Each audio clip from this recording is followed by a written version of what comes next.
আসসালামু আলাইকুম। সবাই কেমন আছেন? আশা করছি ভালো আছেন। ব্যথিত হৃদয়ে আপনাদের সামনে আজকে কিছু কথা বলার জন্য উপস্থিত হয়েছি। দেশের এখন খুবই খারাপ অবস্থা চলছে বলতে গেলে চলি। গত বিগত ৫ আগস্ট আমরা একটি নতুন স্বাধীনতা পেয়েছি।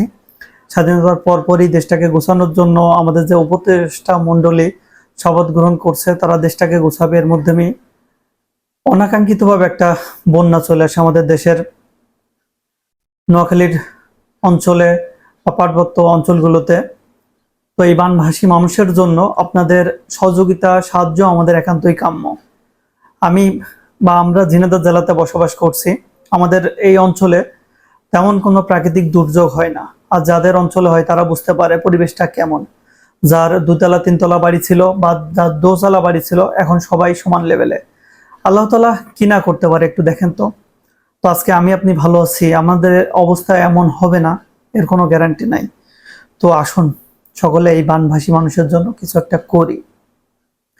এখন কিছু ইনফরমেশন দিয়ে নিই। আমি ফেনীর কিছু অবস্থা দেখলাম, কিছু ভিডিও দেখলাম, সেখানে দেখলাম যারা এই বানভাসী মানুষের জন্য ত্রাণ নিয়ে যাচ্ছে, তারা কিছু হয়তো বা ভিতরের দিকে দিচ্ছে, যেরকম ছাগলনাইয়া, পশুরাম বা ভিতরের যে উপজেলাগুলো আছে সেখানে পানিবন্দী মানুষের মাঝে। আর কিছু আছে যারা অন দা ফেনী শহরের কাছাকাছি এই ত্রাণগুলো দিচ্ছে। এমনটা শুনলাম যে কিছু ত্রাণ তারা সংগ্রহ করে সেটা আবার পরে বিক্রি করছে। আবার কিছু মানুষ তার নিকট ত্রাণ সংগ্রহ করে তার নিকট আত্মীয়র কাছে দিয়ে দিচ্ছে।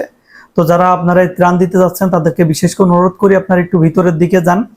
আর আমরা যারা টাকা কালেকশন করছি বিভিন্ন জায়গা থেকে, দেশের বিভিন্ন অঞ্চল থেকে, তাদের অনুরোধ করব, আমরা এতগুলো মানুষ 15-20 হাজার 30-30 হাজার টাকা খরচ না করে, গাড়ি ভাড়া না করে এই টাকাটা বিশ্বাস্তমূলক কোনো মাধ্যমে দিয়ে দিই, অথবা একটা জেলা থেকে একটা দুটা তিনটা গাড়ি যায়, সবাই সমন্বয় করে কিছু বেশি করে খাবার কিনে নিয়ে যায়, তাদেরকে দিই। ওখানে পানির সমস্যাটা সবচেয়ে বেশি। আর আপনাদের একটা জিনিস জানিয়ে রাখি, এখন প্রথম কাজ ছিল আমাদেরকে মানুষগুলোকে রেস্কিউ করার। এখন সেকেন্ড ধাপ আসবে তাদেরকে শুকনো খাবারের ব্যবস্থা করা।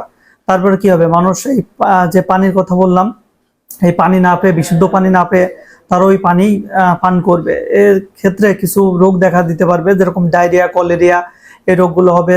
ছোট বাচ্চাদের জ্বর, ঠান্ডা, কাশি এগুলো হবে। তো এই কারণে আপনারা কিছু ওষুধ সাথে নিয়ে যাবেন। আর আপনারা যারা ভাবছেন যে আমি এখন তো আমার হাতে টাকা নাই বা আমি পর্যাপ্ত টাকা দান করতে পারলাম না, তাদেরকে বিশেষ করে অনুরোধ করছি আপনারা টাকাটা জমান, এখনো সময় আছে। কারণ এই লোকগুলোকে রেস্কিউ করা হয়েছে, তাদেরকে শুকনো খাবার দেওয়া হচ্ছে। এরপরে তাদের কি হবে, যারা যখন তাদের নিজ গৃহে ফিরে যাবে তখন তাদের বাড়ি ঘরদোর নাই, ভেঙে চলে গেছে।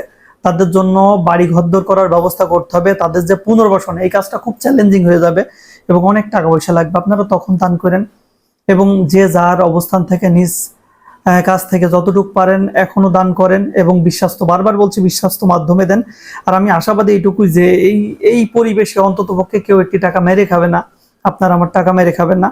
তো যাই হোক, আমাদের সামগ্রিক ছোট একটি প্রচেষ্টায় আপনাদেরকে আমরা কি বলবো, আগ্রহিত করার জন্য বা উৎসাহিত করার জন্য আমরা একটু দেখাচ্ছি। আমরা কিছু মেডিসিন আজকে পাঠাচ্ছি একটা গ্রুপের মাধ্যমে। মেডিসিনগুলো দেখেন, একদম সামান্য প্রয়াস, অল্প কিছু, জাস্ট এটা দেখানোর উদ্দেশ্য যে আমাদের পেজ ভাইরাল হবে বা আমরা ভাইরাল হবে এরকম কোনো কারণ না। মন থেকে বলতেছি, আমরা শুধু চাচ্ছি যে আপনার দানটা যত কমই হোক না কেন, সেই দানটা আপনারা এই বানভাসী মানুষের জন্য করেন। এবং শুধু দান তো আমরা বিভিন্ন কায়দায় করে থাকি। এখন আপনি সরাসরি ওখানে নগদ অর্থ পাঠাইতে পারেন, তা নাহলে এইভাবে ওষুধ কিনে পাঠাইতে পারেন, শুকনো খাবার কিনে পাঠাইতে পারেন, আপনার যা আছে। যদি আপনি মনে করেন একটু চাউল দিব, তাও দিতে পারেন। আমি ঝিনাইদহ একটা গ্রুপের নাম বলছি, ঝিনাইদহ জেলা বৈষম্য বিরোধী যে ছাত্র আন্দোলন ছিল, ওরা টাকা কালেকশন করছে। আমি কালীগঞ্জ আঞ্চলিক ভাষা গ্রুপ আছে আমার বিশ্বস্ত একটি মাধ্যম, সেখানে আপনারা টাকা দিতে পারেন। আসন্না ফাউন্ডেশনে টাকা দিতে পারেন। ডাক্তার যে শফিকুর রহমান আছে জামাত ইসলামের নাইবে আমির, ওনার কাছে টাকা দিতে পারেন। এর বাদেও আপনার যদি বিশ্বাস্ত কোনো মাধ্যম থাকে, সেই মাধ্যমে আপনারা টাকা পয়সা দিতে পারেন এবং এই বানভাসী মানুষের জন্য সাহায্য করতে পারেন। এগিয়ে আসেন। তো এইগুলো শেষ করছি। ধন্যবাদ, ভালো থাকবেন সবাই।